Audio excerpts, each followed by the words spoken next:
Trump says the primary's over. But he's still fighting his rivals like it's not. Miami. At times this year, former President Donald Trump has sounded like a candidate who already won the Republican Party's nomination as he rips President Joe Biden from stages across the country. Time equals 400 ms. Greater than that's the strategy his team telegraphed. Run like the primary is nothing more than a distraction. On October 29, the Trump campaign sent out a fundraising email proclaiming that the race was coming to a glorious end, but on Wednesday, when his Republican rivals gather for rhetorical combat at an NBC News-sponsored primary debate here, Trump will try to draw attention away from them at a rally in nearby Hialeah.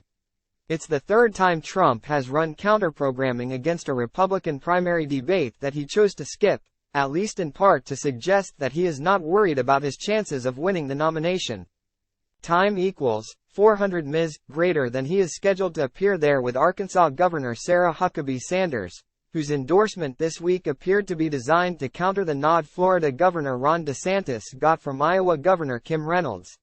At the same time, MAGA Inc., a Trump-aligned super PAC, spent about $1 million on airtime in Iowa last week to slam DeSantis, according to data from AdImpact.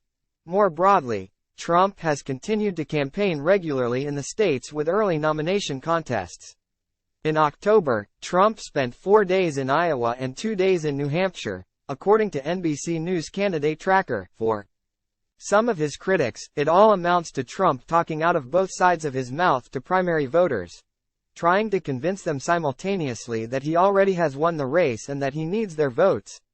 If Donald Trump had it sewed up, he would not be spending that kind of money. DeSantis, who is running second to Trump in national polling, told conservative radio host Hugh Hewitt, host of The Hugh Hewitt Show, on Salem Radio Network, last week. Hewitt will be one of the moderators at the debate Wednesday night, along with NBC Nightly News anchor Lester Holt and Meet the Press moderator Kristen Welker.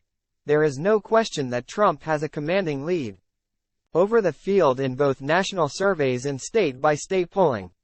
He's been boosted in recent days by high-profile national polls that show him running ahead of Biden in a general election, numbers that weaken his opponent's arguments that he would lose again if he is nominated.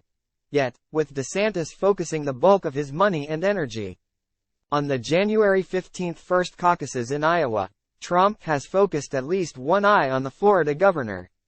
At times, that eye has shifted toward the surging former U.S. ambassador to the United Nations, Nikki Haley, whom he calls Bird Brain. Haley pulled into a 16 points apiece tie with DeSantis for second place in Iowa in an October NBC News poll, with both trailing Trump's 43% by a wide margin. Trump spokesman Stephen Chung said DeSantis is in for a reckoning that he's not expecting.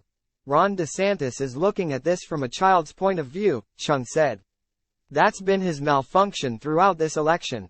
He has no idea what he's going to endure in the next few months. It wouldn't make sense for Trump's orbit to completely ignore DeSantis, in particular, because the Florida governor has raised enough money to loom as at least a potential threat, said one aide on previous Trump campaigns who is still in touch with the former president's advisors. You can't lay off them completely, knowing that he has bullets left in the chamber, the former aide said, adding that Trump is resisting advice to run more as a presumptive nominee than as a candidate in a dogfight.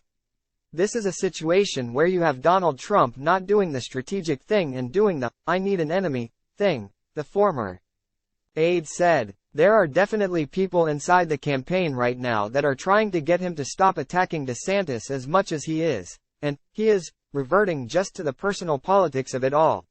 The DeSantis campaign sees an affirmation that it has Trump worried, after months of pounding their chest that they already had the race won.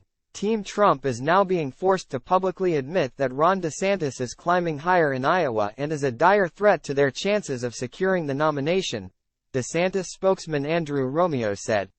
Their shift in ad strategy and over $1 million they're spending against DeSantis this week alone confirms that they know what we do. Ron DeSantis has Trump on defense in the Hawkeye state, he added. Trump is fond of using an analogy to the NFL, in which teams with big leads sometimes play what is called prevent defense, allowing the opposing squad to pick up chunks of ground to try to avert quick scores. Trump says, "That's a bad strategy in football, and in politics. We don't do prevent defense," he said in September in South Carolina. "We just go on the offense."